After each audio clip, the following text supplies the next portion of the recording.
성도 여러분, 2020년 12월 31일 우리식으로 말하면 마지막 예배입니다. 한 해의 모든 것을 마무리하는 송구영신 예배를 드리도록 하겠습니다. 먼저 찬송 300장 찬송입니다. 300장 찬송입니다.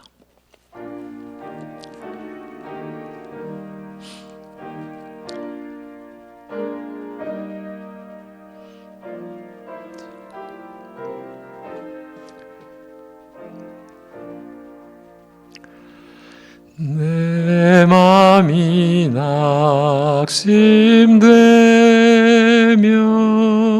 근심에 눌릴 때 주께서 내게 오사 위로해 주시네. 가는 길 캄캄하고 괴로움 많으나 주께서 함께하며 내 짐을 지시네. 그네가 내게 족하네. 그네가 족하네. 이 괴로운 세상 지날 때 그네가 족하네. 희망이 사라지고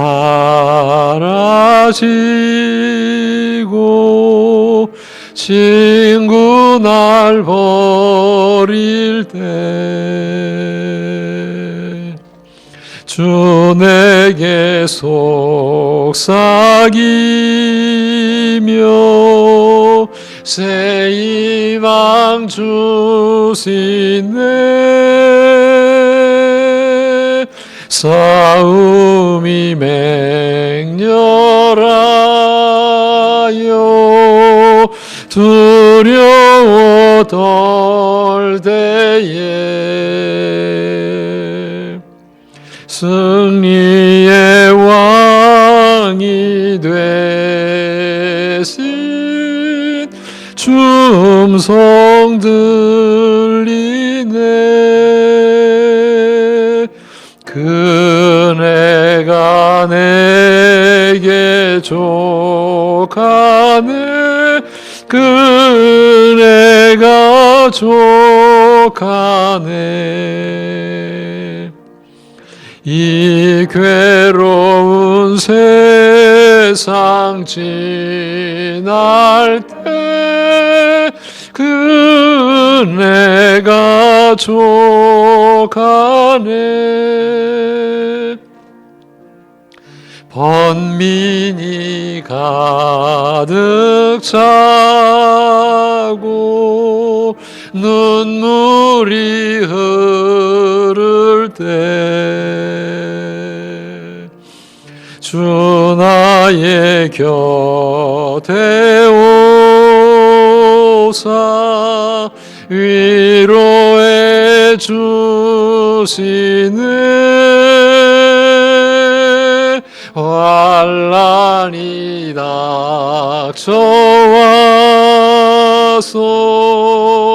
어려움 당할 때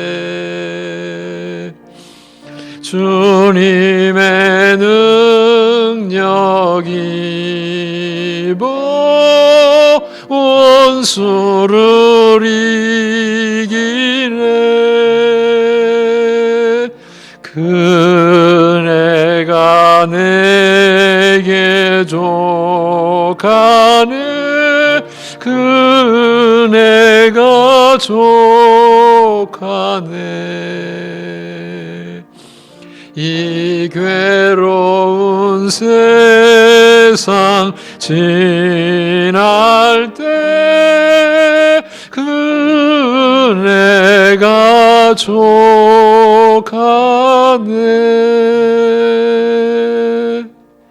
아멘. 이제 사도신경으로 함께 신앙 고백을 드리겠습니다.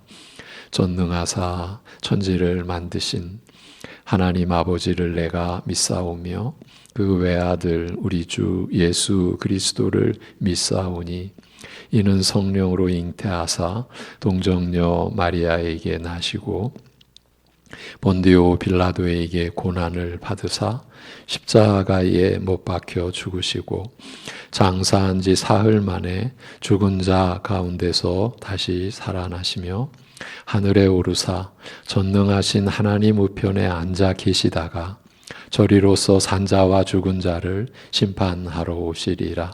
성령을 믿사오며 거룩한 공회와 성도가 서로 교통하는 것과 죄를 사하여 주시는 것과 몸이 다시 사는 것과 영원히 사는 것을 믿사옵나이다. 아멘.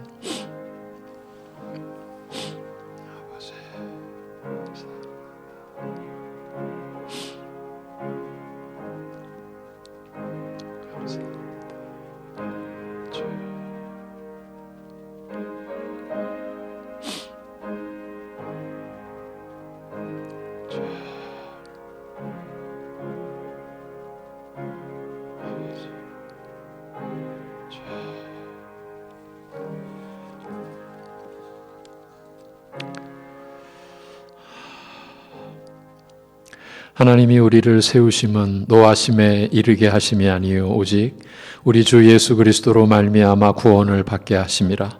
예수께서 우리를 위하여 죽으사 우리로 하여금 깨어 있든지 자든지 자기와 함께 살게 하려 하셨느니라.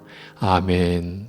하나님 아버지, 2020년 오늘까지 저희를 지켜주시고 함께하여 주시고 인도하여 주심을 감사를 드립니다. 한 해를 이제 하나님의 섭리를 따라 이제 보내며 새해를 맞이하는 시점에서 하나님 앞에 예배하는 심령들을 친히 주장하여 주옵소서.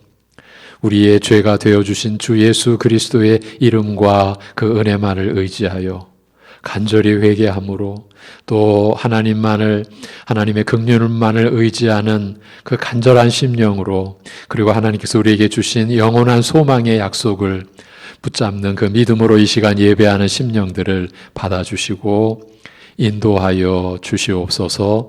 예수님의 이름으로 기도합니다. 아멘. 우리 함께 드릴 찬송은 433장 찬송입니다. 찬송가 433장.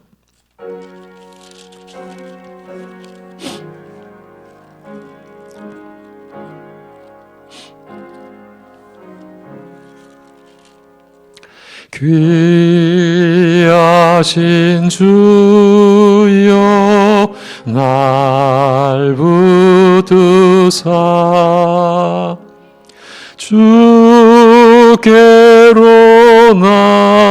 날마다 더 가까이 저 하늘나라 나 올라가 구주의 품 안에 늘 안기어 영생의 복 받기 원합니다. 봉헌할 물건 나 없어도 날마다 주께로 더 가까이 내 죄를 주께 다 고하니 주님의 보혈로 날 씻으사 눈보다 더 희게 하옵소서. 간악한 마귀 날 꿰어도 주 예수 앞으로 더 가까이 이 세상 속한 그 어영심 또 추한 생각을 다 버리니 정결한 마음 내게 늘 주소서. 이 세상 내가 살 동안에 주께로 날마다 더 가까이 저 배는 천국 나 들어가 한없는 복락을 다 얻도록 풍성하는 해를 주옵소서.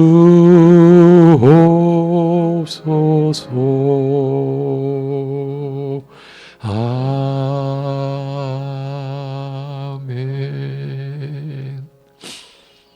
본래 하나님의 형상으로 지어주실 때 영혼을 품게 하셨던 우리 아버지 하나님, 그 영혼을 상실했던 이 부패하고 무지하고 이 연약한 저희들을 사랑하셔서 긍휼히 여겨주셔서 그 영혼을 품은 하나님의 형상을 회복시켜 주시고 거듭난 신앙 양심으로 하나님을 예배하며 하나님 앞에서 살아가게 하시는 은혜를 감사드리며 찬송을 드립니다.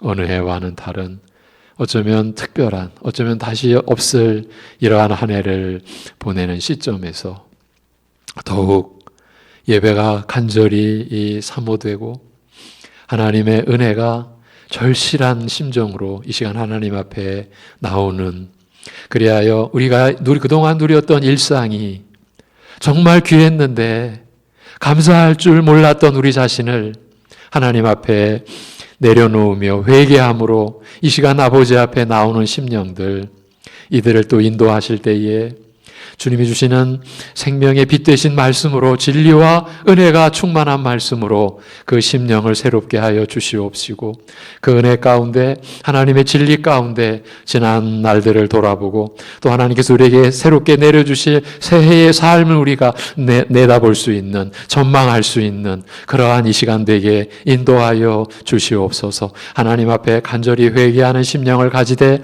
낭만과 두려움으로 떨어지지 않게 하여 주시옵시고, 하나님이 주시는 새 소망을 우리가 받는다고 할 때에 우리의 가벼운 심정으로 하나님의 은혜를 우리가 취하는 그런 어리석음도 우리가 오늘 극복해 갈 수 있는, 그야말로 성령께서 우리 모두를 주장하시는 은혜의 시간, 말씀의 시간, 간절한 뉘우침의 시간, 그리고 산 소망을 지니는 거룩한 시간 되게 인도하여 주옵소서. 이 시간 먼저 하나님의 말씀을 우리가 보고자 합니다. 이 말씀을 통해서 우리 자신을 돌아보게 하시고 회개케 하시고 이 말씀을 통해서 하나님이 우리에게 주실 또 앞날을 우리가 소망 중에 은혜 중에 또 하나님께서 우리를 긍휼히 여기시고 기뻐하시는 그 놀라운 그 전망 안에서 우리가 내일을 바라볼 수 있는 이 시간 되게 인도하여 주시옵소서. 말씀의 모든 것을 주님께 의탁합니다. 성령께서 이 예배에 참여하는 모든 심령들을 그 말씀 안으로 이끌어 주시옵소서. 오직 하나님의 영광만이 나타나게 하시고 성령께서 하나님의 말씀으로 역사해 주시옵소서. 우리 주 예수 그리스도의 은혜가 우리에게 또 새롭게 또 더 깊이 또 풍성하게 임하도록 역사하여 주시옵소서. 모든 걸 주님께 의탁하오며 우리 주 예수 그리스도의 이름으로 기도하옵나이다. 아멘.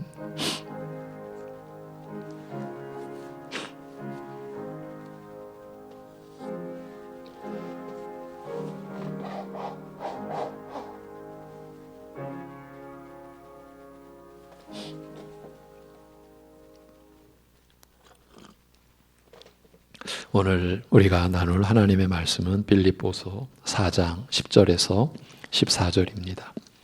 빌립보서 4장 10절에서 14절.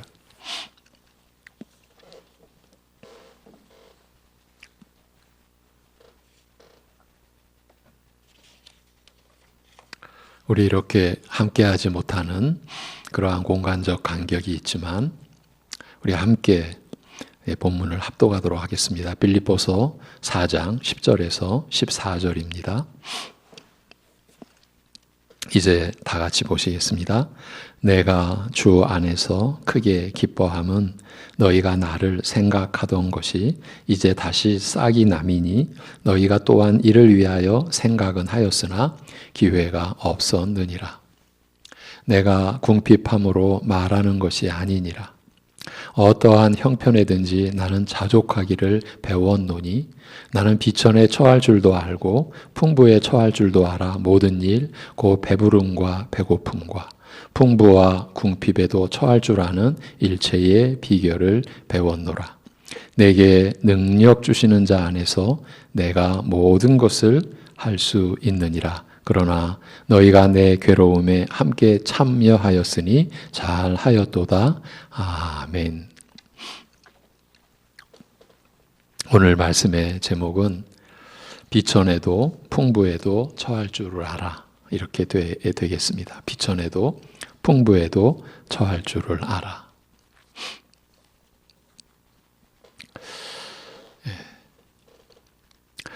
멈춤과 단절의 한 해. 어떤 TV 영상에 올려졌던 문구입니다. 2020년을 일컫는 표로 내건 것 같았습니다. 그 누구도 예측 못했고 그 누구도 경험해 보지 못한 한 해였고 이루 말할 수 없는 어려움과 고통을 감내해야 했던 해였습니다. 우리 신자들의 삶에도 뜻하지 않았던 많은 변화가 있었습니다. 그중 첫째는 예배였습니다. 하나님 나라의 백성이요 하나님의 자녀인 우리 신자들에게 있어서 삶의 본질이요 근본이 되는 예배에서 가장 큰 변화가 일어났다는 것은 한마디로 우리의 모든 것이 지금 온전치 못하다는 뜻입니다. 비대면 예배 혹은 영상 예배라는 신조어가 만들어졌습니다. 제가 우리 교육자들과 우리는 둘 중에 뭐를 택할까요? 비대면 예배로 할까요? 영상 예배로 할까요? 영상 예배로 우리는 쓰자고 했었어요. 이런 한 해를 보내며 새해를 맞는 시점에서 변함없이 하나님의 말씀으로 송내중앙교회 온 가족 여러분에게 하나님의 위로와 아울러 하나님의 뜻을 전하고자 합니다. 이제 진정으로 하나님의 말씀밖에 없다는 절박한 심정으로 오늘도 증거해드린 말씀 안에서 우리 각자 한 해를 돌아보고 새해를 맞이할 수 있기를 바랍니다. 빌립보서를 마무리하는 단계에서 기록된 오늘 본문 안에는 참으로 어려운 처지에 놓였었던 바울과 교제하고 바울을 섬겼던 빌립보 교회를 향한 사도의 진심 어린 감사와 격려의 권면이 기록되어 있습니다. 이 빌립보서는 로마 감옥 안에서 기록되었습니다. 그렇다면 사도의 처지가 어떠했는지를 어느 정도는 짐작하실 것입니다. 그런 상황에서 기록된 본문의 내용입니다. 이렇게 시작됩니다. 내가 주 안에서 크게 기뻐함은 너희가 나를 생각하던 것이 이제 다시 싹이 남이니 너희가 또한 이를 위하여 생각은 하였으나 기회가 없었느니라고요. 그리고 바로 바울은 우리가 바울 서신을 볼 때마다 늘 느끼는 바울다운 진술을 합니다. 내가 궁핍함으로 말하는 것이 아니니라. 어떠한 형편에든지 나는 자족하기를 배웠노니라고 합니다. 바울이 내가 궁핍하기 때문에 말하는 것이 아니다. 나는 어떠한 형편에 있든지 스스로 만족하는 법을 배웠기 때문이라고 한 말입니다. 오늘 이 말씀으로 출발하려고 합니다. 여러분, 어떠한 형편에든지 자족하기를 배웠다고 했습니다. 어떠한 형편에 있든지 스스로 만족하는 법을 배웠다는 말입니다. 우리는 이 말을 대략적으로 이해한다고 생각을 합니다. 바울의 심정을 어느 정도는 알겠다는 식으로 이 구절을 이해하며 넘어가는 것이 이 본문을 대하는 일반적인 우리 신자들의 입장이 듯 싶습니다. 그렇지만 과연 그럴까요? 정말 우리가 알까요? 정말 우리가 이해하고 있는 것일까요? 이렇게 문제를 제기하면서 구체적으로 들어가 보려고 합니다. 이 구절은 단순히 로마 감옥에 수감 중인 자신을 빌립보 교회가 섬긴 것에 대하여 감사하면서 바울이 자신의 입장을 나타내 보인 내용이라고 볼 수가 없습니다. 그렇게 단순한 내용으로 볼 수가 없다라는 겁니다. 그만큼 깊고 풍성한 뜻을 지니고 있기 때문입니다. 그리하여 오늘 본문을 통해서 우리 모두 각자 자신을 돌아볼 수 있고 또 앞날을 우리 모두 각자 앞날을 마음속으로 그려볼 수 있을 거로 저는 기대를 하는 것입니다. 모두 각자가 자신을 돌아볼 수 있고 앞날을 바라볼 수 있다면 본문이 신앙과 삶에 있어서 지엽적인 그런 내용일 수는 없을 것입니다. 그렇습니다. 우리 신자들이 평생을 살아가는 믿음으로의 삶에 있어서 근본이요 본질이 되는 내용을 오늘 우리는 맞이하게 될 것입니다. 어떠한 형편에든지 나는 자족하기를 배웠다고 하면서 나는 비천에 처할 줄도 알고 풍부에 처할 줄도 안다고 다음 절에서 밝히고 있습니다. 무슨 뜻으로 받아야 하겠습니까? 자족하는 것이 무엇을 의미하는지를 구체적으로 밝힌 내용입니다. 그것은 다름 아닌 비천에 처할 줄도 알고 풍부에 처할 줄도 안다는 것입니다. 그리고 이 모든 것을 배웠다고 바울은 고백합니다. 이전에는 몰랐었는데 이제는 배워서 알게 되었고 그 배운 대로 산 것이 바로 어떤 형편에 있든지 스스로 만족하는 것이었고 그 만족은 자신으로 하여금 비천에 처할 수도 있게 하고 비천에 처할 줄도 알게 하고 풍부에 처할 수도 있게 한 것, 풍부에 처할 줄도 알게 한 것이라고 설명합니다. 일단 자족한다라는 것이 그렇게 가벼운 내용으로 볼 수 있는 게 아니라는 점을 느끼게 해줍니다. 좀 충분히 느끼게 해주는 듯 싶습니다. 그러니까 단순히 마음의 작용이라고 할까요? 그러니까 나는 내 형편이 어떠하든지 만족하며 산다는 인생관을 가졌다는 식으로는 나는 어떤 형편이든지 어떠든지 나는 만족하며 산다는 그런 인생관을 가졌다는 식으로는 말할 수 없을 듯 싶은 것입니다. 사람들이 하는 말이 있지 않습니까? 마음을 달리 먹으면 된다고요. 생각을 바꾸면 인생도 달라질 수 있다고요. 제가 잘 기억은 안 나는데 어떤 장면에서인지 아주 추운 그런 환경을 극복한 분에게 어떻게 견뎌냈냐, 참았냐고 하니까 이제 그 추운 생각에 빠져들지 않고 춥지 않은 어떤 환경을 자꾸 떠올렸다 뭐 이런 식의 이야기를 들었던 것 같아요.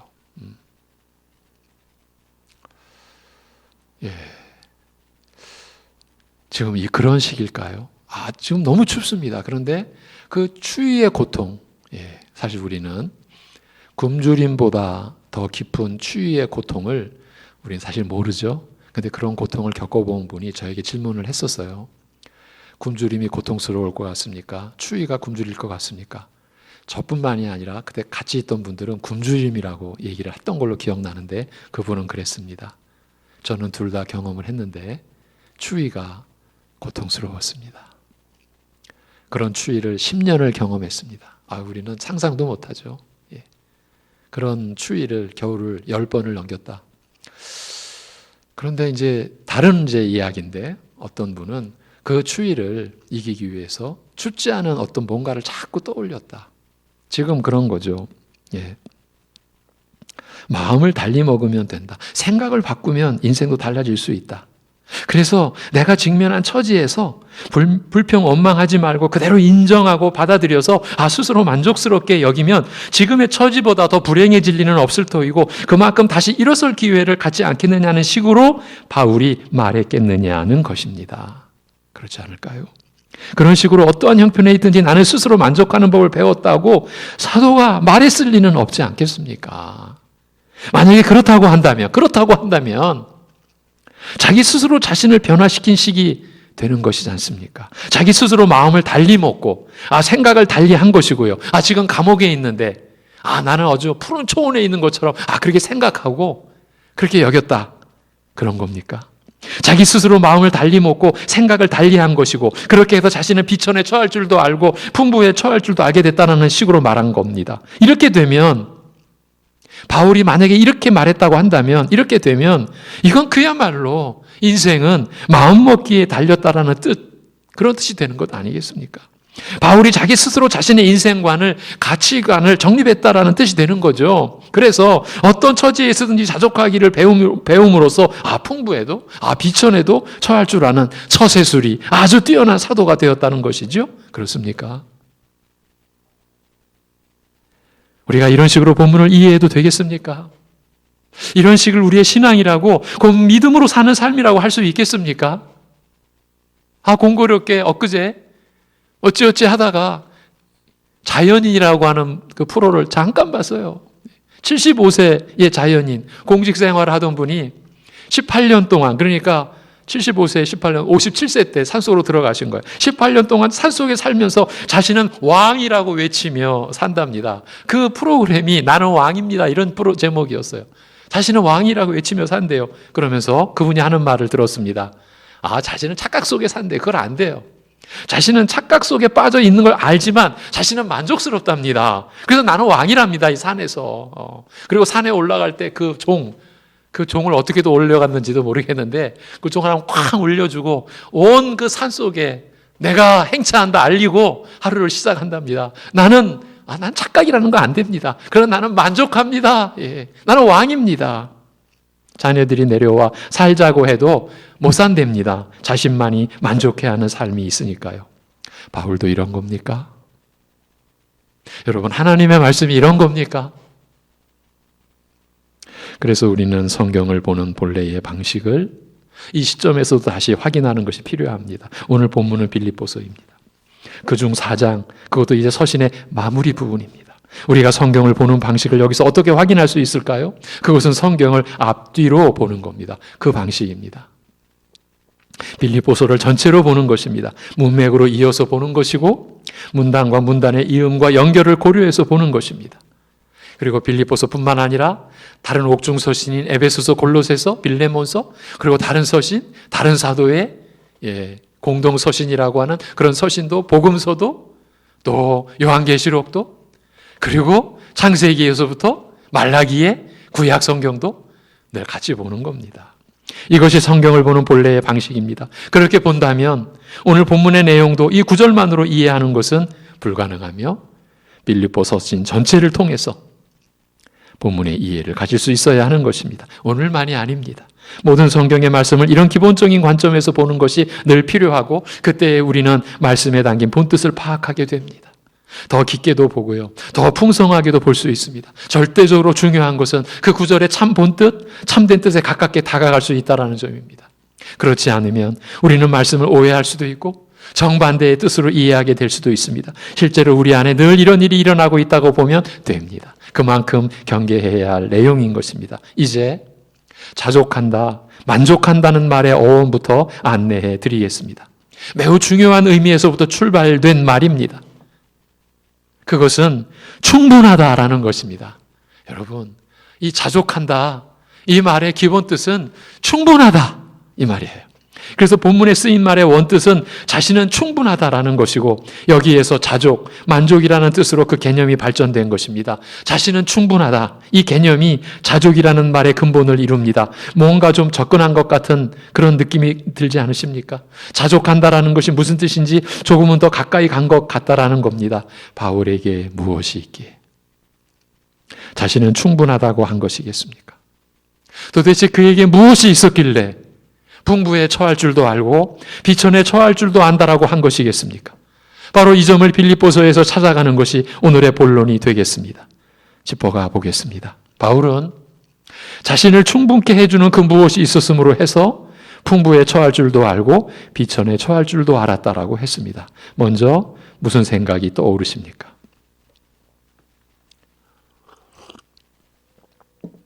사람들에게는 이 문제가 가장 큰 것 아닙니까? 풍부한 처지에서 사느냐, 궁핍한 처지에서 사느냐 하는 것 말입니다. 누구나 비천한 처지에서 풍부한 처지로 올라서려고 하지 않습니까? 그런데 바울에게는 이런 의지가 보이지를 않는다는 겁니다. 우리가 지닐 믿음과 그 믿음으로의 삶에 있어서 본이 되는 바울이기에 이런 점을 우리가 주목하지 않을 수 없는 겁니다. 바울이 이렇게 간다는 것은 우리 신자들이 가는 길이라는 뜻이기 때문입니다. 그럼 바울에게 풍부하냐 비천하냐, 풍부하냐 궁핍하냐 하는 것이 문제가 되지 않았다라는 뉘앙스가 본절에서 풍겨 나온다라는 것은 사실은 심각한 겁니다. 지금 우리들에게 내재되어 있는 어떤 문제가 드러나고 있는 상황이기 때문입니다. 왜냐고요? 아무리 신자들이라고 해도 우리가 풍부와 궁핍의 문제를 넘어서서 살고 있는 것은 아니지 않습니까? 실제로 이 문제가 우리 역시 최고의 관심사 아닙니까? 이것은 숨길 수 없는 사실 아닙니까? 그렇다면 바울과 우리는 어떤 점에서 다른 것입니까? 왜 다른 것입니까? 이 질문을 마땅히 우리가 해야 되죠. 이제부터 본격적으로 바울의 입장과 우리 자신을 비교해가며 살펴가도록 하겠습니다. 이렇게 여쭙겠습니다. 풍부에 처하고자 하는 이유가 무엇입니까? 이 질문을 받으시면서 혹시 말이 되는 걸 묻느냐는 생각이 드셨습니까? 충분히 이해합니다. 그렇지만 이해한다라고 해서 모두가 우리가 옳다는 뜻은 아닙니다. 사람들은 풍부에 처하면 좋다는 것을 다 압니다. 정확하게 짚어드리면 풍부에 처하는 것이 좋다라는 것을 다 안다고 생각합니다. 사실일까요? 정말 아는 것일까요? 이 점을 넓혀서 생각해 보겠습니다. 풍부에 처하는 상황을 여러 각도에서 생각해 보십시오. 몸으로 느껴왔던 것들을 한번 생각으로 한번 정리해 보시라는 제안입니다. 일단 뜻한 대로 일이 잘 된 것이지요. 본래부터 궁핍에 처하겠다라는 뜻을 가진 분은 없을 테니까요. 모든 일이 뜻대로 풀리고 본인도 다른 이도 성공했다라고 할 수 있는 상황이 된 것이지요. 한문으로 성공이란 낱말의 뜻은 목적을 뜻을 이룸이 기본 뜻이에요. 그리고 다음이 부나 명예와 사회적 지위를 얻음을 가리키는 말이 성공입니다. 이렇게 되면 일단 우리가 그런 처지에 이르게 되면 일단 물질적으로 여유를 갖게 되는 것이지요. 여러분. 세상을 어떻게 보느냐에 따라 다를 수도 있겠지만 권력, 명예, 무슨 사회적인 지위나 모든 것 속에 중심은 금력입니다. 금력, 물질의 그 능력, 권력, 그걸 금력이라고 하죠. 우리로 하면 만몬, 신, 이렇게도 볼 수 있죠. 물질적으로 여유를 갖게 되는 거지요. 이 모든 게 풍부에 처한 상태를 말해줍니다. 현재의 처지도 그렇지만 앞으로도 부족할 것 같지 않은 거지요. 풍부한 처지라는 것은. 그러면 뭐가 좋은 겁니까? 그만큼 염려 없이 살 수 있다라고 여기는 겁니다. 그렇지요. 궁핍에 처해 있을 때는 이 추운 날 연탄 한 개가 소중했지요. 소중한 것 아닙니까? 그만큼 불안하다라는 겁니다. 풍부에 처하면 그런 불안을 떨칠 수 있으니 좋은 거지요. 어떤 일에도 대비할 수 있을 것 같은 거지요. 궁핍한 상태에서는 무슨 일이 갑자기 생겼을 때 대처할 수 없다는 두려움을 늘 안고 있지 않습니까? 풍부에 처하려는 이유가 이뿐일까요? 많지요.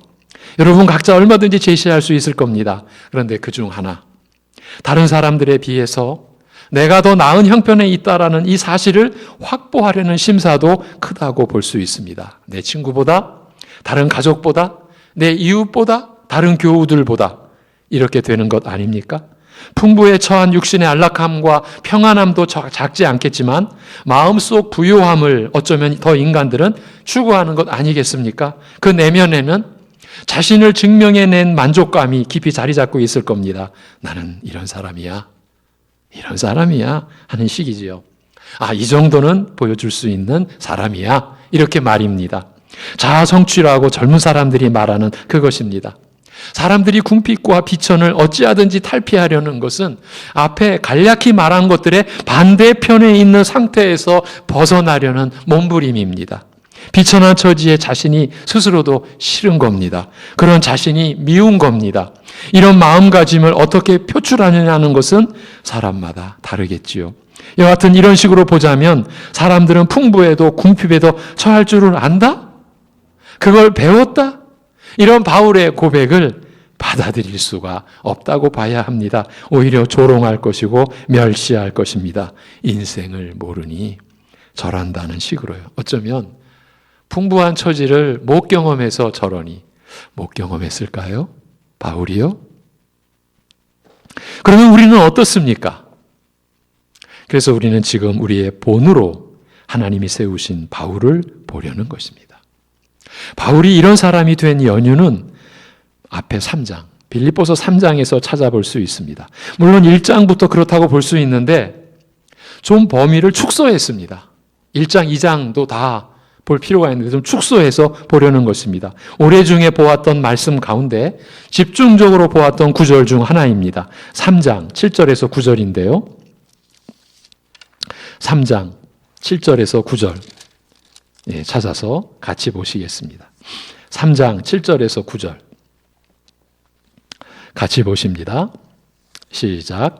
그러나 무엇이든지 내게 유익하던 것을 내가 그리스도를 위하여 다 해로 여길 뿐더러 또한 모든 것을 해로 여김은 내 주 그리스도 예수를 아는 지식이 가장 고상하기 때문이라.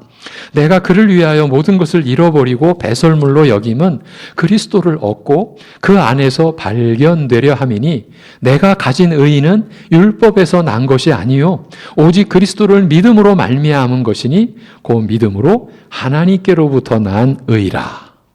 이렇게 말했습니다. 그러나로 시작했지요. 7절 앞이 그러나.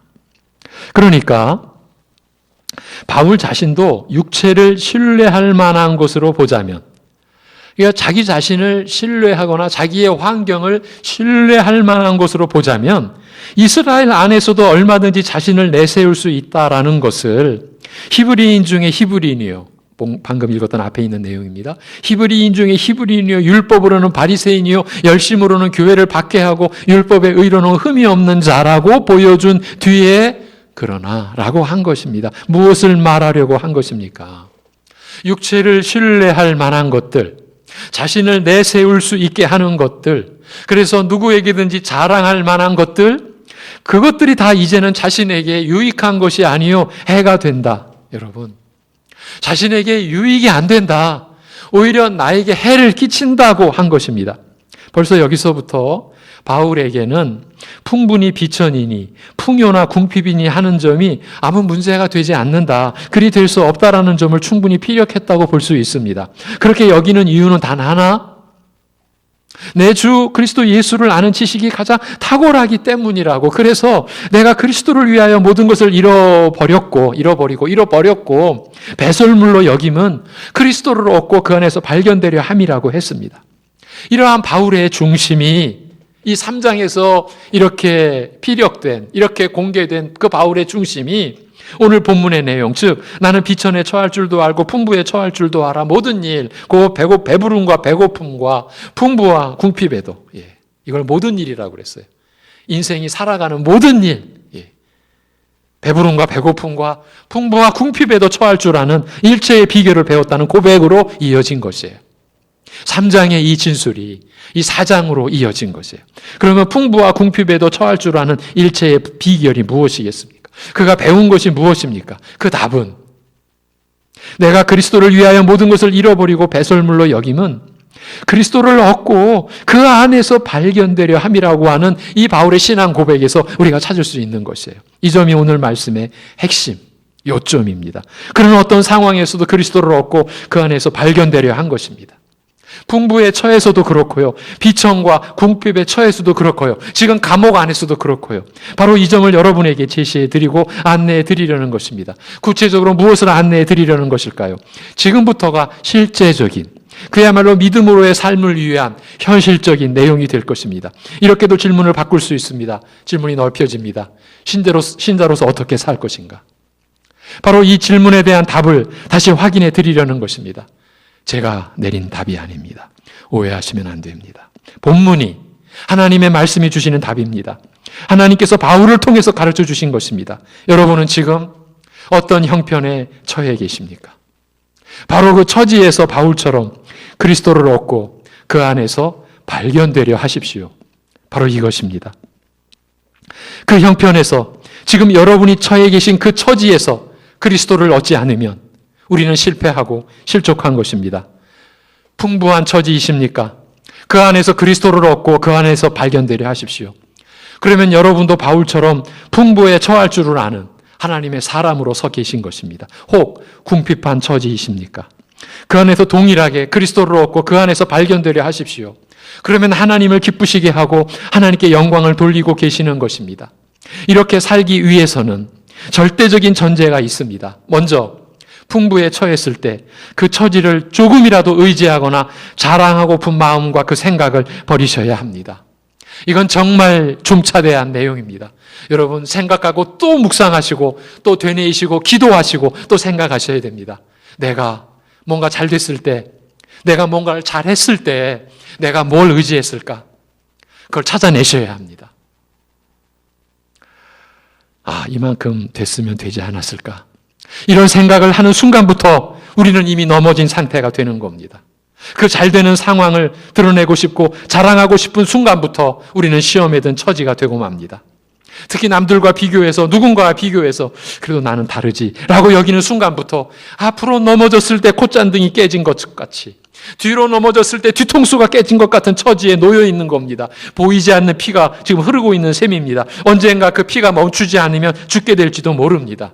이 근간에 이 점을 참 많이 여러 번 짚어드리고 확인해 드렸습니다. 주님만을 믿고 의지하는 자리를 떠나시지 말라고요. 그런데 형편이 좋아지면 아주 자연스럽게 우리는 그 형편을 의지하게 됩니다. 아니면 이런 경우도 있습니다. 형편이 나아진 처지에 있는 누군가를 의뢰하게 되는 경우입니다. 부모에게 있어서는 자식이 그 대상이 되기가 쉽지요.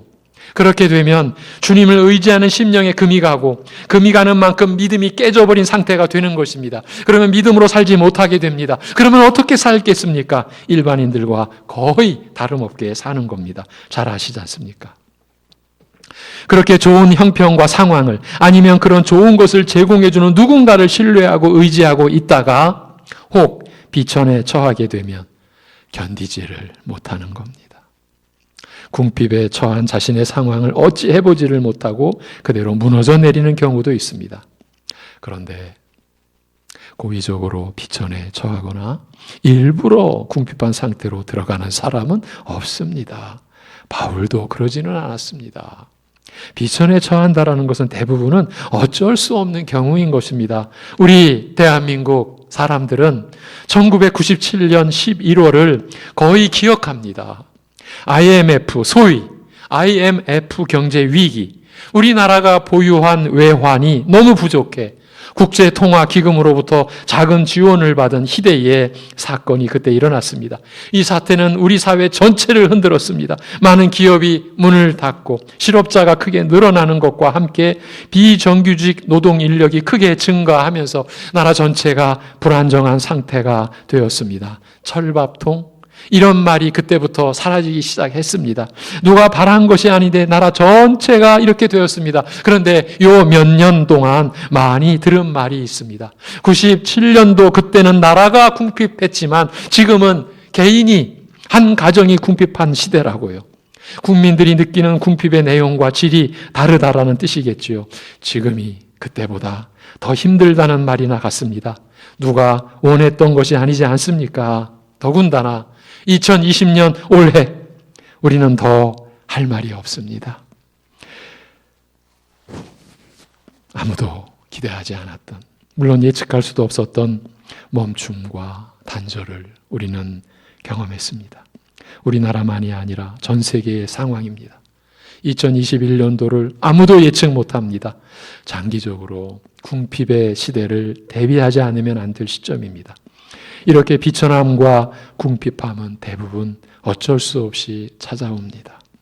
그런데 바울은 단호하게 배고픔과 궁핍에도 일체의 비결을 배웠다고 주저치 않고 말합니다. 어떻게요? 그 비천한 처지에서 오직 그리스도를 얻고 그 안에서 발견되려 했기 때문이라는 겁니다. 배부름 속에서도 그랬듯이 배고픔 속에서도 바울의 삶은 변하지 않았습니다. 그러기에 풍부해서 비천으로 떨어질 때에도 내게 능력 주시는 자 안에서 내가 모든 것을 할 수 있다고 고백한 것입니다. 만일 풍부와 배부름 속에 거할 때에 그 풍부와 배부름을 의지하면서 그 자체를 자랑하며 즐기고 있었다면 어찌 비천에 처할 줄 아는 일체의 비결도 배웠다고 할 수 있겠습니까? 그렇다면 그리스도를 얻고 그 안에서 발견되려 함이라는 것은 어떻게 우리에게 나타나겠습니까? 이에 대한 답도 물론 본문 안에서 우리는 찾습니다. 내가 그리스도를 위하여 모든 것을 잃어버리고 배설물로 여김은 그리스도를 얻고 그 안에서 발견되려 함이니라고 하고서 뜻밖에도 여기서 의의 내용이 이제 제기가 된 겁니다. 내가 가진 의는 바울에게서는 항상 그리스도와 의입니다. 내가 가진 의는 율법에서 난 것이 아니요 오직 그리스도를 믿음으로 말미암은 것이니 그 믿음으로 하나님께로부터 난 의라고 하지 않습니까? 이렇게 풀이가 됩니다. 오직 그리스도를 믿음으로 말미암은 것, 그 믿음으로 하나님께로부터 난 의 때문에 바울은 단지 그리스도를 얻고 그 안에서 발견되고자 하는 것, 이 그리스도를 믿음으로 하나님께로부터 오는 이 의 때문에 단지 그리스도를 얻고자 하는 것. 그래서 자신의 모든 것을 잃어버리고 배설물로 여긴다라는 것입니다. 그 모든 것을 왜 잃어버리고 배설물로 여깁니까? 그것은 내가 가진 의는 율법에서 난 것이 아니라는 구절과 연결됩니다. 직결이 됩니다. 내가 가진 의는 율법에서 난 것이 아니라는 말은 내가 율법을 지키기 위해서 무엇을 하더라도 내가 무엇을 소유했다, 내가 무엇을 행했다, 내가 뭘 이루었다, 그걸 다 동원하더라도 하나님께로부터 난 의를 소유할 수 없다라는 뜻입니다. 그러니까 율법을 지킬 수 없다라는 말이고 앞에서 율법의 의로는 흠이 없는 자라고 자기가 고백한 것도 이스라엘 안에서 자신들의 기준으로 볼 때에 그럴 뿐이고 흠이 없다라고 한 그 모습조차도 하나님 앞에서는 배설물 묻은 더러운 옷을 입고 있는 형체와 같다라는 뜻입니다. 여러분 똥 묻은 옷을 입어보신 적이 있으십니까? 지금 바울은 그런 심정으로 말하고 있는 겁니다. 이렇기 때문에 다 배설물로 여긴다라는 겁니다. 그렇다면 이 의는 무엇입니까?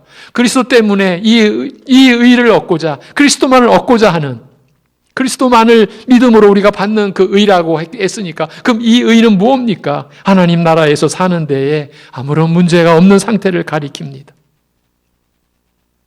제가 며칠 전에도 말씀을 드렸었죠. 하나님과 화목하게 되어서 하나님을 즐거워하며 교제하고 섬기며 살 수 있는, 그것도 영원히 그렇게 살 수 있는 완전한 상태를 뜻합니다. 그것이 오직 그리스도를 믿음으로 하나님께로부터 난 의인 것입니다. 우리가 그리스도를 믿음으로 의롭게 되었다라고 하는 상태가 바로 그것입니다. 예. 그래서 바울에게는 그리스도만 얻으면 되는 것입니다. 자신이 그리스도 안에서 발견될 수만 있다면 모든 게 다 되는 것입니다. 지금도 앞으로도 영원히 하나님과 화목하게 그의 나라에서 영생의 기업을 소유하고 살 것이니까요. 이렇게 바울이 내가 그리스도를 위하여 모든 것을 잃어버리고 배설물을 여긴다라고 한 이유가 이렇게 드러났습니다. 이 모든 것은 앞에서 말한 대로 무엇이든지 내게 유익하던 것을 가리킵니다. 육체를 신뢰할 만하게, 자기를 신뢰할 만하게 만들어 주었던 것, 즉 자신을 드러내주고 높여주고 그래서 어디서나 자랑하게 해 주었던 것을 가리킵니다. 달리 말하면 모든 면에서 자신을 풍부한 처지로 만들어 주었던 것입니다.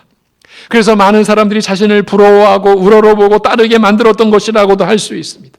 그 모든 것들을 그리스도를 위하여 다 해로 여길 뿐더러 아예 잃어버렸고 배설물 여긴다라는 말입니다. 왜 그래야 합니까? 단지 이 이유 때문입니다. 그리스도를 얻고 그 안에서 발견되려 함이기 때문입니다. 이를 반대로 말하면 그 모든 것들을 지니고 있으면 그리스도를 얻고 그 안에서 발견되려 할 수가 없다라는 뜻입니다. 이건 당연한 결과입니다. 무엇인지 내게 유익하던 것, 즉 유익하다고 여겼던 것들을 그대로 지닌다라는 것은 그 유익을 취하겠다라는 뜻이니 그리스도를 얻을 수는 없게 되는 것입니다. 그리스도를 필요로 하지 않을 테니까요. 아니 잠깐만요. 아니 그 유익도 취하고 그리스도도 얻으면 일석이조 같은 것 아닐까요? 실제로 사실은 많은 교인들이 이 노선을 따르고 있는지도 모릅니다. 세상도 취하고 천국도 취하고요. 이 상태를 뭐라고 하느냐 하면은요, 자기 마음대로 산다고 하는 것입니다. 자기 마음대로 사는데 하나님 나라가 그 심령 안에 임할 수 있겠습니까? 그거를 믿음으로 산다라고 할 수 있겠습니까? 여러분도 스스로 답을 내리실 수 있을 것입니다. 그런 일은 일어나지 않습니다. 하나님을 자기 용도에 맞게 쓰겠다는 사람 안에 죄사함과 의롭다함이라는 그리스도 안에서의 은혜가 임할 리가 없습니다. 그리스도께서 우리의 죄를 위하여 죽어주신 그 은혜가 하나님을 자기 용도에 맞게 쓰겠다라고 하는 사람 안에 충만히 임할 리가 없는 법입니다. 그렇다면 그리스도를 얻고 그 안에서 발견되기 위함이라는 것은 구체적으로 무엇을 의미하는 것일까요? 그리스도는 물질이 아니십니다. 그러니까 그리스도를 얻는다는 것은 그리스도와의 인격적 관계에서의 새로운 변화가 일어나는 겁니다. 더 가까워지는 걸 뜻합니다. 우리가 오늘 찬송했습니다. 더 가까이, 주께로 더 가까이. 어떠한 상황에서도 주께로 날마다 더 가까이, 바로 그것입니다. 그 안에서 발견되기 위함이라는 것도 같은 뜻인데, 그리스도를 얻는다라는 것은 우리 신자의 입장을 강조한 것이고 그 안에서 발견되기 위함이라는 것은 그리스도를 더 강조한 표현이겠죠. 그러니까 나 자신도 주님도 같이 마치 서로를 더 알고자 하며 더 가까워지고자 하며 더 사귐과 교제를 갖기 원한다라는 뜻입니다. 기도가 그런 내용 아닙니까? 예배는 더 본질적인 것이고요. 우리의 삶 자체가 바울이 원하는 것, 그의 삶의 목표는 바로 이것이었습니다. 그렇기 때문에 풍부의 처에서도 이렇게, 비천과 궁핍의 처에서도 이렇게 바울은 산 것입니다. 감옥 안에서도 다를 바가 없고요. 여기서도 오해가 있어서는 안 됩니다. 이렇게 해서 하나님의 의를 얻어내겠다라는 뜻이 아니라 이미 오직 그리스도를 믿음으로 하나님께로부터 오는 의를 얻은 자가 되었으므로 그리스도를 향하여 나아가겠다라는 고백입니다. 이것이 우리 신자들의 삶으로 주어진 것입니다. 그러므로 참 제가 이런 표현을 쓰는 것은 결코 제가 가볍게 쓰는 게 아니에요. 노골적으로 표현하면요, 상황의 개선이 신자된 우리들의 삶의 목표가 될 수 없는 것입니다. 그렇다면 우리가 받은 은혜를 헛되이 하는 것밖에는 아무것도 아닙니다. 우리가 잘 사는 것 같은데 이렇게 될 수가 있습니다. 이렇게 될 수가 있어요. 은혜를 헛되이 하는 이런 일이 일어날 수가 있어요. 그리스도를 향해 나아가는 것이 아니니까요. 신자된 여러분은 이미 하나님 나라의 시민권을 가졌고 신분은 하나님의 자녀입니다. 그렇기 때문에 우리의 목표는 오직 그리스도이십니다. 그런데 제가 상황의 개선을 우리 신자들의 목표로 봐서는 안 된다라고 한 거예요. 목표예요, 목표. 목표는 모든 것을 향해서 그걸 향하는 것이에요. 비천에서 풍부가 우리 신자들의 삶의 목표가 되어서는 안 된다라는 말씀을 드린 거예요. 그리스도가 우리의 목표이기 때문인 거예요. 제가 이럴 때마다 덧붙이잖아요. 제가 여러분의 비천을 위해서 기도하겠습니까? 여러분의 형편이 나아지기를 위해서 기도합니다. 여러분의 어려움, 여러분의 고통을 조금이나마 느낄 때마다 하나님 아버지 긍휼히 여겨주세요. 저 어려운 처지에서 일어서게 해주세요라고 기도해요. 그런데 우리의 목표가 비천에서 탈출하여 풍부에 오르는 것이 아니에요. 우리의 목표는 그리스도에게 있어요. 이거를 강조해 드리는 거예요. 그것을 바울은 우리가 읽었던 다음 절 10절이죠. 내가 그리스도와 이 3장 10절 그 부활의 권능과 그 고난의 참여함을 알고자 하여 그의 죽으심을 본받아 즉 그의 죽으심과 같은 모양을 가지고 어떻게 해서든지 죽은 자 가운데서 부활에 이르려 한다고 한 것입니다. 그리스도를 얻고 그 안에서 발견되려 한다라는 것은 방금 본 이 말씀으로, 그러니까 3장 10절 11절의 말씀으로 사는 것을 구체적으로 가리키는 거예요.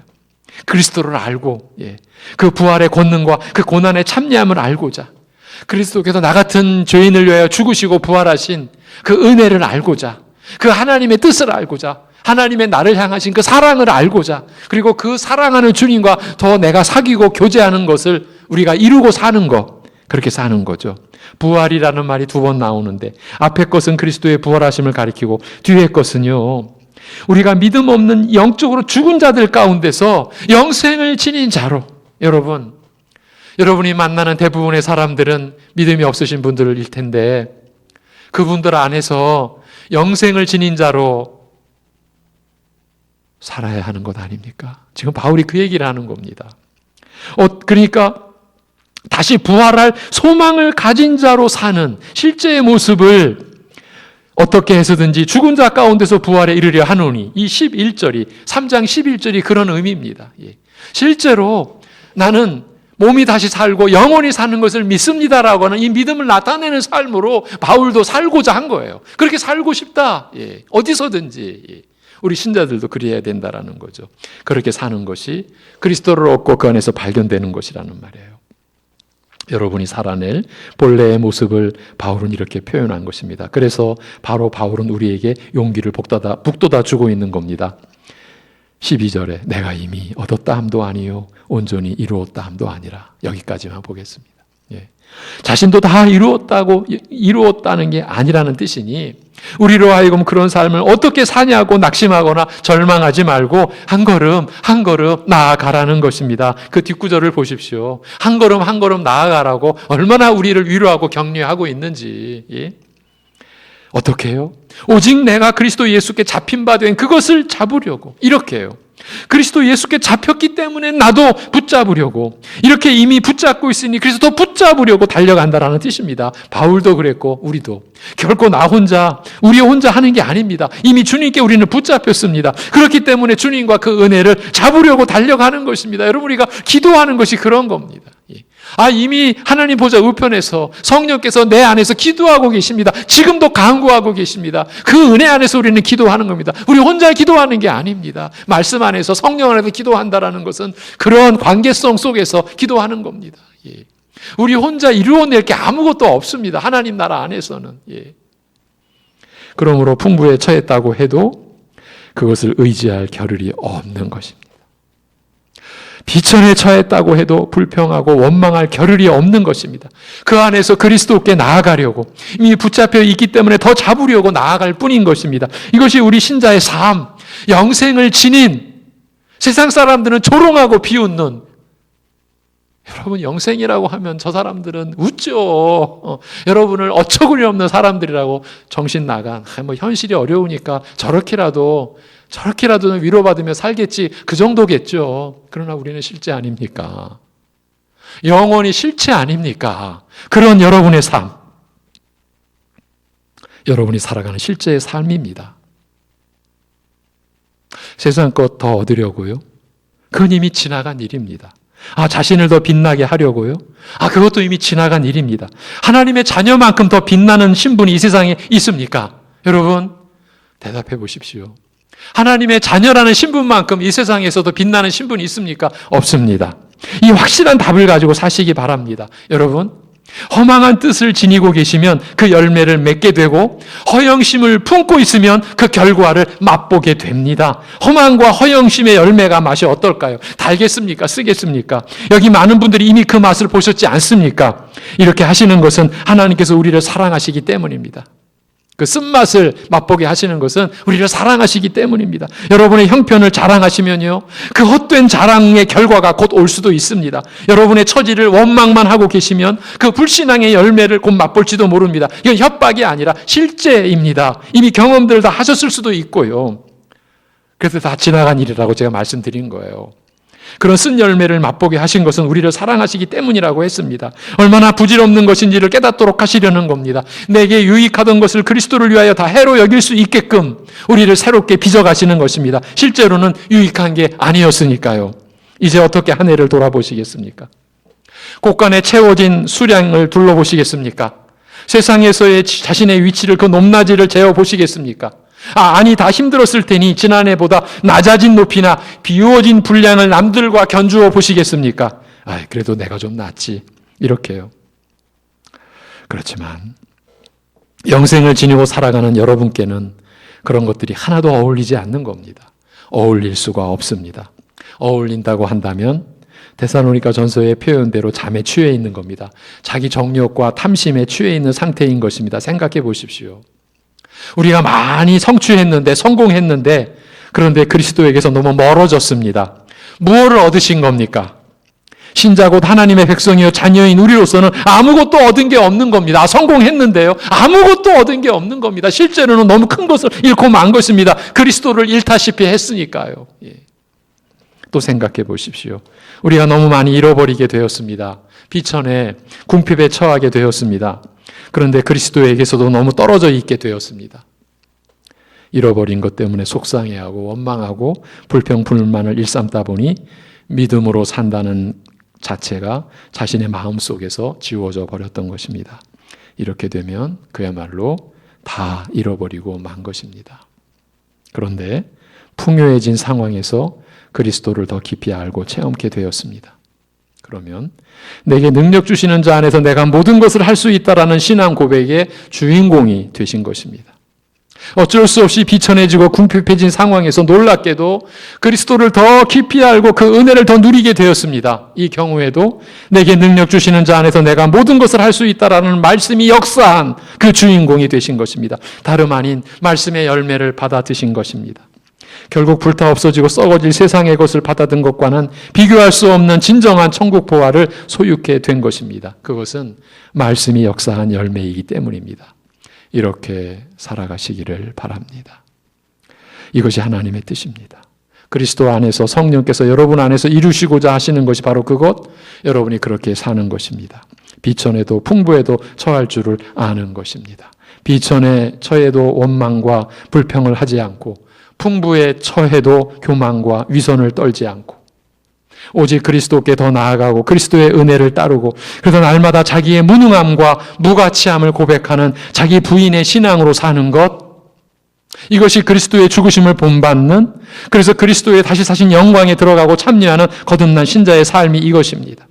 바울 사도가 이러한 고백으로 살다가 그의 말년에 내가 죄인 중에 괴수라는 고백을 했습니다. 그리고 그 고백하는 장면 속에 하나님은 나를 본으로 삼으셨다라고 했습니다.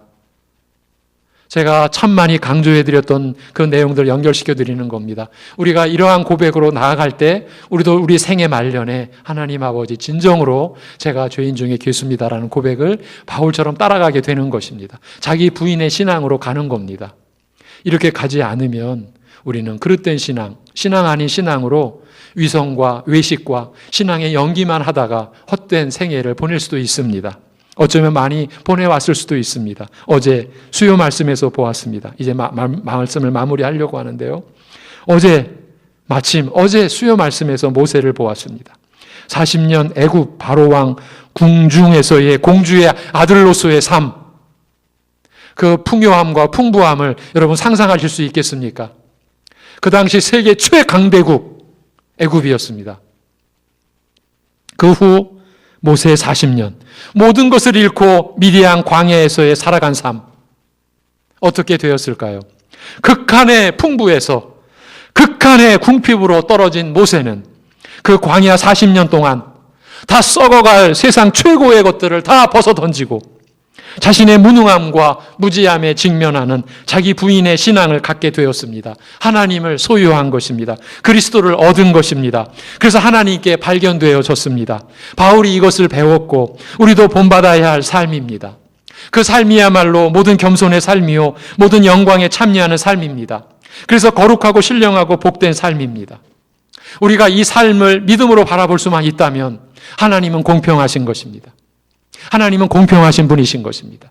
우리는 공평하신 하나님이라고 하는 신앙 고백에 대부분은 동의를 하지 못합니다. 공감을 하지 못합니다. 왜? 우리 마음 깊은 속에 원망과 불평이 있기 때문입니다. 왜 처음부터 내 환경은, 왜 처음부터 내 부모는, 왜 처음부터 내 자식은, 어쩌면 이런 깊은 속에서의 그러한 뭔가가 우리 안에 있을 때 공평하신 하나님이 우리에게 신실하신, 선하신, 인자하신, 긍휼이 풍성하신 하나님으로 우리에게 다가오지 못하게 우리 자신이 가로막고 있는 뭔가가 우리 안에 있었던 것입니다.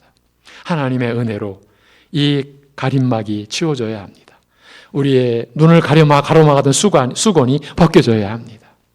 그래야 주님을 우리가 온전히 바라볼 수가 있습니다. 그럴 때 우리가 그 주님과의 온전한 관계, 그리스도 안에서 우리가 발견되어지고 그리스도를 얻는 관계로 되어지고, 그래서 그리스도를 믿는 그 믿음의 풍성한 은혜, 그 믿음으로 누리는 풍성한 진리의 그 누림을 우리가 가질 수가 있는 겁니다. 하나님은 여러분 이렇게 사시기를 바라는 겁니다. 이 연약한 종도 여러분에게 이러한 말씀을 전하는 것은 여러분의 그러한 삶을 내다보기 때문입니다. 이러한 믿음과 그 믿음으로 깊고 풍성한 은혜를 누리는 삶의 고백은 이 한마디입니다. 그리스도로 충분합니다. 바울의 고백입니다. 그리스도로 충분합니다. 그래서 나는 풍부에 처할 줄도 알고 비천에 처할 줄도 안다라고 한 것입니다. 나는 그리스도로 충분합니다. 성도 여러분, 2021년을 이 고백으로 사시고, 그리고 여러분의 생애 끝까지 이 고백으로 이어지고 채워지기를 기원하면서 말씀을 맺습니다. 그리스도로 충분합니다. 기도하겠습니다. 하나님 아버지, 우리에게 하나님의 말씀이 주어졌습니다. 이 생명과 이 진리와 은혜의 말씀이 우리 안에서 읽혀지고 깨달아지고, 그래서 이해되어지고 확신이 되어지고 확신의 모든 풍요로 나아갈 수 있도록 성령께서 우리 안에 계십니다. 하나님께서 이 모든 것을 이루셨습니다. 사랑하는 우리 온 성내중학교 성도들이 이 말씀에 담긴 은혜와 진리를 믿음으로 온전히 취하여서 이 믿음과 이 믿음으로의 이 깊고 풍성한 은혜의 삶을 누려갈 수 있게 하여 주옵소서. 하나님 아버지, 우리가 지난 해를 돌아봅니다. 이제 우리의 이 어쩔 수 없이 다가왔던 이 바이러스로 인한 환경 탓, 환경으로 인한 그 무엇에서 이제 우리가 눈을 돌려 말씀으로 우리 자신을 돌아보게 하여 주옵소서. 과연 우리가 그리스도로 충분한 삶을 살아왔는지 이것만 살필 수 있게 도와주옵소서. 하나님 아버지, 과연 우리 송내중앙교회가, 우리 성도들이 이러한 신앙 고백에 이르를 수 있는지, 그럴 자격이 있는지, 그럴 신분이 되었는지 우리 자신을 정직하게 볼 수 있게 도와주시옵소서. 우리가 이 고백에 이르러야 하기 때문에 어떤 어려움이 있다 할지라도 그렇게 우리 자신을 돌아볼 수 있게 하여 주옵소서. 구렁이 담 넘어가듯 할 수 있는 하나님 나라가 될 수 없다라는 것. 믿음은 실제고 진실이고 성령으로 우리에게 주어진 그 믿음은 본래 우리 안에 있는 것이고 절대 거짓될 수가 없는 이 믿음의 실체를 우리가 이러한 말씀 안에서 확인하고 증거를 받을 수 있게 인도하여 주시옵소서. 하나님 아버지, 우리가 풍부에 또는 궁핍에 처해 있을 때 우리가 어떻게 살아왔는지를 말씀 가운데서 이 말씀의 거울 앞에서 비춰보게 하여 주시옵시고, 그 안에서 우리 각자가 어디에서 실족했는지 무엇을 잘못했는지 각자 깨닫게 하시고 고백해 하시고 회개케 하시고, 그래야 주님 앞에 나와서 그 우리의 죄가 되어주신 그리스도 안에서 절대로 절망하거나 두려움 속에 빠지거나 낙심하지 말고 주님 앞에 나와서 주님께 죄를 내려놓게 하여 주옵소서. 자신이 죄를 해결하려고 하지 않게 하여 주옵소서. 가룟유다처럼 목매달아 죽은, 그래도 창자가 터져나오는 그 비천한 처지에 빠지는 것이 자기가 자기 죄를 해결하라고 하는 그 형상이라고 하는 걸 보여주신 대로 절대로 그 길에 가지 않고 주님 앞에 하나님 앞에 죄를 회개하고 그리하여 그리스도를 믿음으로 말미암아 죄 용서받는 그 믿음 안에 거하여서 이제 어디서나 그리스도를 얻고자 그리스도에게 발견되어지고자 그래서 그리스도를 믿음으로부터 받는 하나님의 의로 하나님과 영원히 살 수 있는 완전한 상태에 들어가는 하나님이 주신 그 긍휼의 선물에 우리가 들어가서 그래서 우리가 육신으로 사는 삶은 이제 서로 사랑하기 위하여 가족 사랑하고 교회에서 섬기고 세상에서 섬기고 그렇게 살아도 부족한 시간을 우리가 깨닫고 한 시간 한 시간 아껴서 그렇게 성실하게 충실하게 충성되게 주님의 이름으로 주님의 빛으로 주님의 소금으로 우리가 이 땅을 살아가면서 우리가 세상을 섬기고 그 모든 영광 하나님께 돌리고 내가 한 일 다 기억조차 하지 않고 오른손이 한 일도 왼손이 모르는 것처럼 내 자신도 내가 하는 거 기억하지 않고 오직 하나님께 모든 걸 돌리고 영광을 돌리고 가족에게 교회에게 다 돌리고 하나님께만 기쁨이 되고 영광이 되는 삶에 이르를 수 있다라고 하는 거 그렇게 산 믿음의 선진이 있고 지금도 있고 우리 교회 안에도 있다라고 하는 사실을 우리가 기억하면서 우리 각자가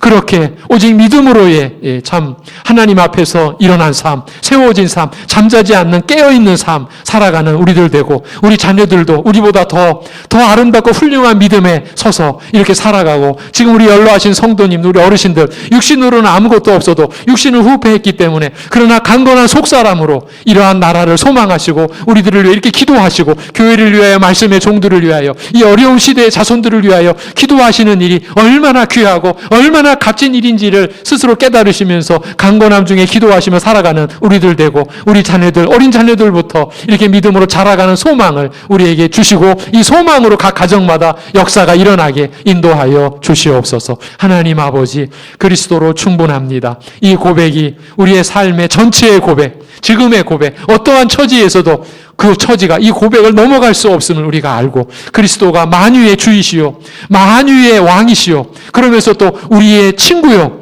우리의 맏아들 대신 우리의 가참 그리스도와 함께 상속자 된 우리에게 있어서 부활의 첫 열매 되신 우리 주님 너무나 가까운 우리 주님을 우리가 섬기며 그래서 그리스도를 얻고자 그리스도에서 발견되고자 하는 삶이 우리의 삶이 되게 인도하여 주시옵소서. 하나님 아버지 너무 많은 고통과 어려움 속에 있는 우리 가족 지체들 우리 어르신들 육신적으로 경제적으로 또는 관계적으로 너무나 많은 고통과 어려움을 겪었던 이들 위로하여 주시옵시고 그러나 그 안에서도 하나님이 함께 하셨고 하나님이 반드시 인도하시고 동행하신다라고 하는 사실을 믿음으로 인하여서 그 믿음 안에서 그리스도 안에 안기는 그리스도와 함께함으로 인하여서 그 고통과 그 고뇌와 아픔 속에서도 일어나는 새해를 맞이할 수 있도록 허락하여 주시옵소서. 우리 송내중앙교회를 사랑하시고 머리 대신 주님의 그 몸된 지체를 이루어갈 수 있도록 이 한 해 동안 지켜주신 하나님 감사드리고 새해에도 오직 머리 대신 주님의 그 영광과 주님의 뜻만을 구하는 교회와 우리 성도들 가정과 우리 각자의 성도들의 한 해가 되도록 인도하여 주시옵기를 간절히 빌 때에 우리 주 예수 그리스도의 이름으로 감사하며 기도하옵나이다. 아멘. 찬송입니다. 384장 찬송입니다.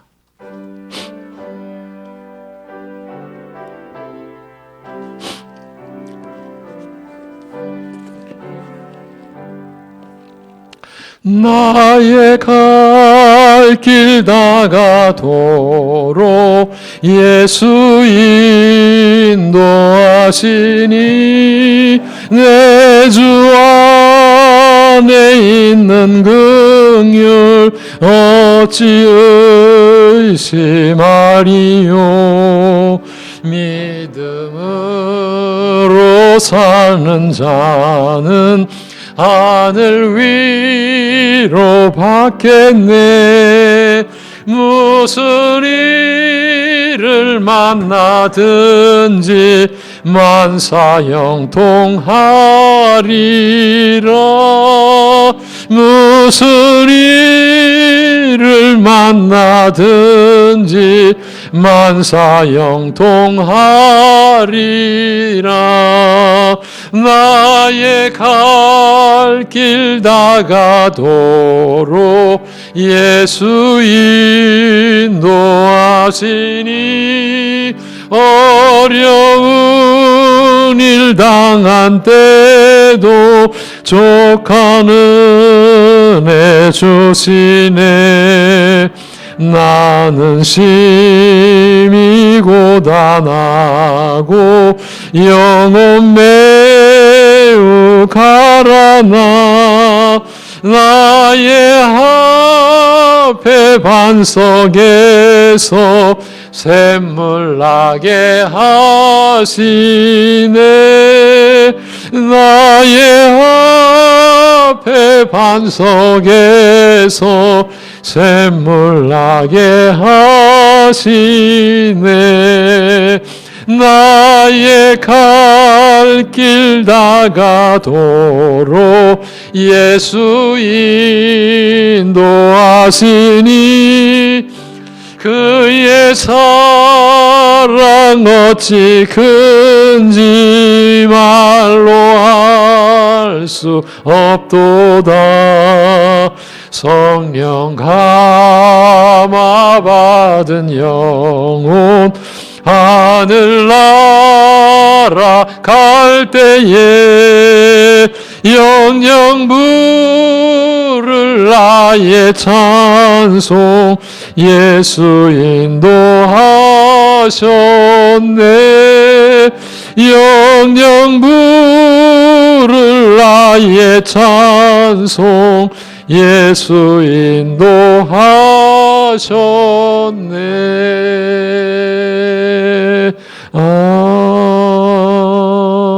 아멘.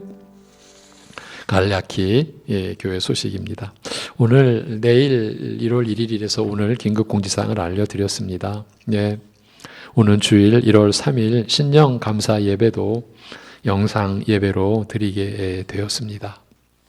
그렇게 양해해 주시기 바라고요.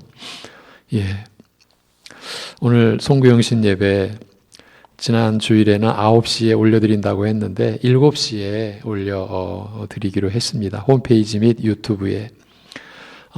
그래서 내일 새벽 말씀은 올려드리지 못함을 그것 좀 더 양해해 주시기 바라고요. 유튜브 주소가 변경되었고요. 오늘 긴급공지사항 올려드릴 때 이미 그 주소도 공지해 드렸는데 오늘까지는 옛 주소나 또 새 주소나 다 가용한 줄로 압니다. 이제 다른 일반 공지사항은 이제 주일날 알려드리기로 하고요. 진정으로 드리고 싶은 말씀은 수고하셨다는 것과 감사하다라는 것입니다. 주님 의지하시면서 모든 어려움을 감내하시느라 참고 견디시느라 정말 수고들 많으셨고요. 그리고 그렇게 어려운 중에도 예배를 사모하고 어떤 분이 이렇게 전하셨어요. 이렇게 예배를 드리고 싶은 적이 없었다. 이렇게 모여서 예배를 드리고 싶은 마음이 든 적이 없었다. 그분만이 아니시겠죠. 이렇게 어려운 중에도 예배를 사모하고 또 교회를 걱정들 하시고 또 우리 교육자들을 염려해 주시고 또 서로를 위하여 기도하시고 또 여러모로 헌신한 모든 것에 대해서 진심으로 감사를 드립니다. 정말 어려운 중에도 우리 송내중앙교회가 이렇게 올 한 해를 견뎌냈습니다. 하나님의 은혜요, 사랑하는 모든 성도 여러분들의 참 믿음의 그 수고와 헌신입니다. 감사드립니다. 우리 찬송 한 장을 더 하겠습니다. 314장 찬송 후에 제가 축도하겠습니다. 314장입니다.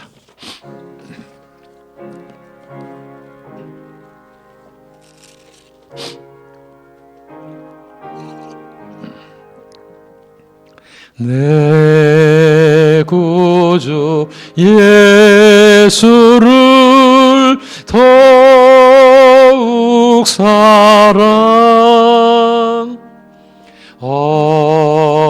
엎드려 비는 말 들으소서.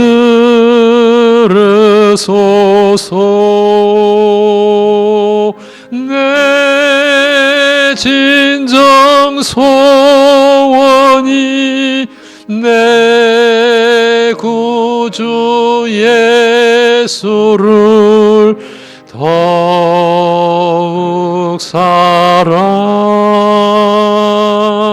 더욱 사랑. 이전엔 세상 나 기뻐하소도 지금 내 기쁨은 오직 예수.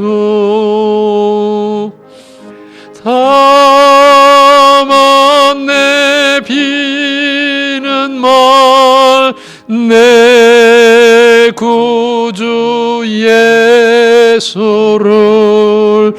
더욱 사랑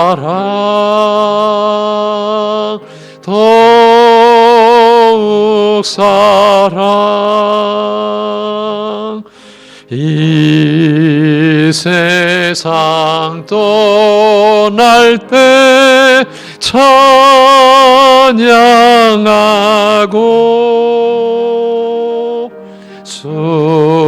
숨질 때 하는 말 이것일세. 다만 내 비는 말 내 구주 예수를 더욱 사랑 더욱 사랑.